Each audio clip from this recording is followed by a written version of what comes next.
ये जगह सिर्फ एक शहर नहीं है, एक एहसास है। हिमालय की गोद में बसा एक ऐसा शहर जहाँ शोर खत्म होता है और शांति का आरंभ होता है। यहाँ की हवा में भक्ति की खुशबू और मंदिरों की घंटियों की आवाज़ गूंजती है। ये है ऋषिकेश।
वाइड एंगल ले रहा था ना मैं।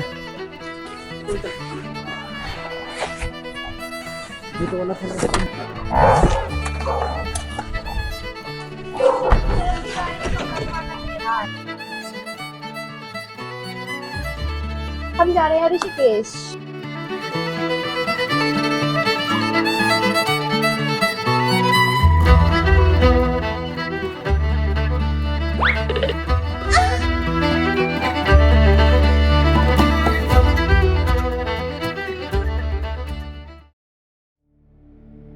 जब दुनिया भोग विलास और शोर की तरफ जा रही थी, तब ऋषिकेश त्याग और तप का केंद्र बन रहा था।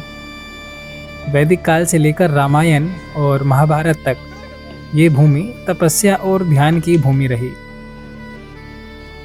कुछ लोग यहाँ सिर्फ एडवेंचर जैसे राफ्टिंग, बंजी जंपिंग और मौज मस्ती करने के लिए आते हैं, मगर कुछ आते हैं खुद को समझने के लिए, जानने के लिए मैं क्यों हूँ, मेरा अस्तित्व क्या है, क्या मेरा बस यूं होना ही मेरी नियति है, मेरे यहाँ होने का उद्देश्य क्या है। वास्तव में ये शहर ऐसे मंचलों के लिए ही है जो जानने के इच्छुक हैं। ऋषिकेश में बहती गंगा सिर्फ एक पानी का स्रोत नहीं है। यहाँ की गंगा प्रतीक है संयम का, धैर्य का। गंगा सिर्फ नदी नहीं है, बल्कि माँ मानी जाती है। इस धरती पर ऋषिकेश ही वो जगह है जहाँ गंगा पहली बार जमीन पर उतरी थी। एक राजा हुए, राजा भगीरथ। अपने पूर्वजों को मोक्ष दिलाने के लिए उन्होंने संकल्प लिया कि वे गंगा को धरती पर लेकर आएंगे। लेकिन माँ गंगा का वेग इतना प्रचंड था कि धरती उस वेग के आगे छिन्न भिन्न हो जाती। तब इस कठिनाई को दूर करने के लिए राजा भगीरथ ने तपस्या करके महादेव को प्रसन्न किया। तब हमारे भोले भंडारी ने गंगा को अपनी जटाओं में समा लिया और धीरे धीरे करके माँ गंगा को धरती पर उतारा। ऋषिकेश वही जगह है जहाँ गंगा पहाड़ों से निकलकर शांत हो जाती है। इसलिए गंगा यहाँ सिर्फ बहती नहीं है, शुद्ध करती है। पर मूर्ख मनुष्य कभी इस बात को नहीं समझ पाता कि पाप विचार करते हैं, शरीर नहीं, और गंगा शरीर धोती है, विचार नहीं। गंगा नहाने का फायदा तभी है जब आप गंगा में उतरने से पहले अपने गलत विचारों की अर्थी स्वयं सजाकर उसकी अस्थियों को भी गंगा में बहा दें। कबीर ने कहा, मलमल धोए शरीर को, धोए न मन का मैल, नहाए गंगा गोमती और रहे बैल का बैल। जीवन में हमेशा मंजिल से कहीं ज्यादा खूबसूरत उस मंजिल तक पहुंचने का सफर होता है। मगर इंसान मंजिल पाने के लालच में कभी सफर का आनंद ही नहीं ले पाता। ऋषिकेश के इस टेम्पल तक जाने के लिए मैंने कुछ ऐसा ही खूबसूरत सफर किया। जिसका नाम है माता बालकुआरी टेम्पल।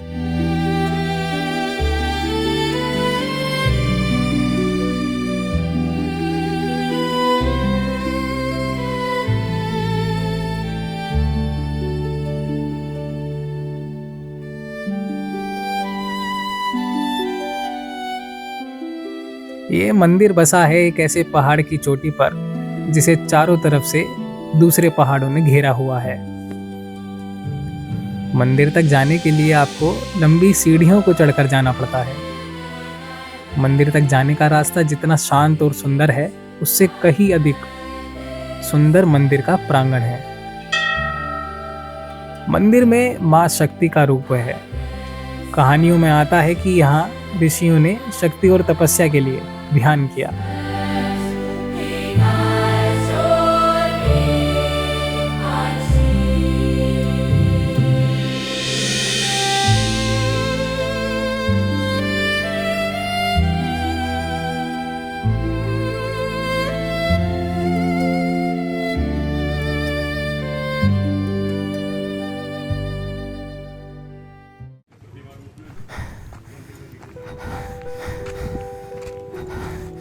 माँ शक्ति के दर्शन करके मैं निकल पड़ा भूतों के नाथ अर्थात भूतनाथ से मिलने के लिए।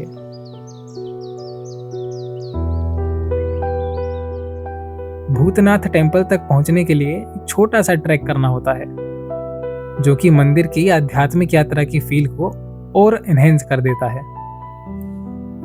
यहाँ भगवान शिव का भूतनाथ स्वरूप स्थित है। ऐसा माना जाता है कि इस मंदिर के दर्शन करने से सभी प्रकार की नेगेटिव एनर्जी दूर हो जाती है, इनर स्ट्रेंथ और करेज बढ़ता है। मंदिर के टॉप तक जाने के लिए मंदिर के चारों ओर सीढ़ियां बनाई गई हैं। मंदिर के टॉप फ्लोर से जैसे ही आप देखोगे तो ऋषिकेश और गंगा का फुल पैनोरेमिक व्यू आपको देखने को मिलेगा। कहते हैं मंदिर में दर्शन करने से नकारात्मकता से छुटकारा मिल जाता है।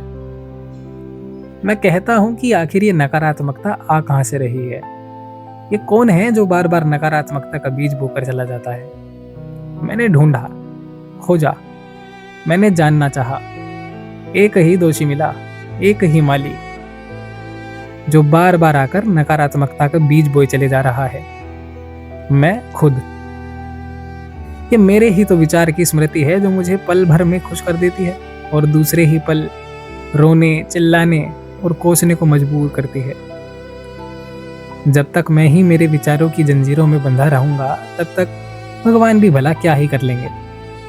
ये केवल एक व्यवस्था है, व्यवस्था खुद को तसल्ली देने की, अपने विचारों को, अपनी मनोस्थिति को भगवान पर थोप देने की। ये कमजोर मनुष्य के लक्षण हैं, किसी और पर थोप देना। यहाँ तक साथ बनाए रखने के लिए मैं आपका धन्यवाद करता हूँ। समय का पता भी नहीं चला और हम इस एपिसोड के उस भाग पर आ गए हैं जो मुझे बड़ा पसंद है। मेरे हर एपिसोड की परंपरा को दृष्टिगत रखते हुए मैं आज फिर से एक मुद्दे पर बात करना चाहूँगा। शिव की नगरी में घूम रहे हैं तो कुछ ऐसे मुद्दे हैं जिन पर मैं बात करना चाहता हूँ, जैसे त्याग, तप, वैराग्य, करुणा, न्याय और प्रेम। आज मैं जिस मुद्दे पर आपसे वार्तालाप करना चाहूंगा वो है प्रेम। आखिर क्या है ये प्रेम? किसी में तुम्हारे प्राणों का बस जाना है प्रेम। किसी के साथ होने से धड़कन का बढ़ जाना है प्रेम। किसी के साथ समय का रुक जाना है प्रेम। किसी के साथ समय का तेजी से जाना है प्रेम। बिना बोले समझ जाना है प्रेम। किसी के आगे सुंदरता का मीटर खो जाना है प्रेम। स्वार्थता का रद्द हो जाना है प्रेम। किसी का यूं ही हो जाना है प्रेम। मंदिर, मस्जिद, चर्च, गुरुद्वारे में खुद से पहले उसे चाहना है प्रेम। प्रेम के बदले कुछ न चाहना है प्रेम। शिव के लिए सती हो जाना है प्रेम। किसी के लिए खुशियां त्यागना है प्रेम। किसी के लिए बस ठहर जाना है प्रेम। किसी की रूह में बस जाना है प्रेम।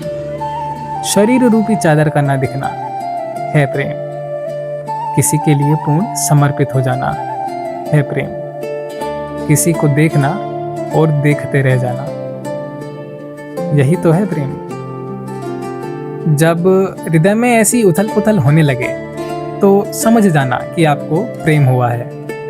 जब किसी को चाहने का कारण ही ना मिले, बार बार खोजने पर भी, तब समझ जाना आपको प्रेम हुआ है।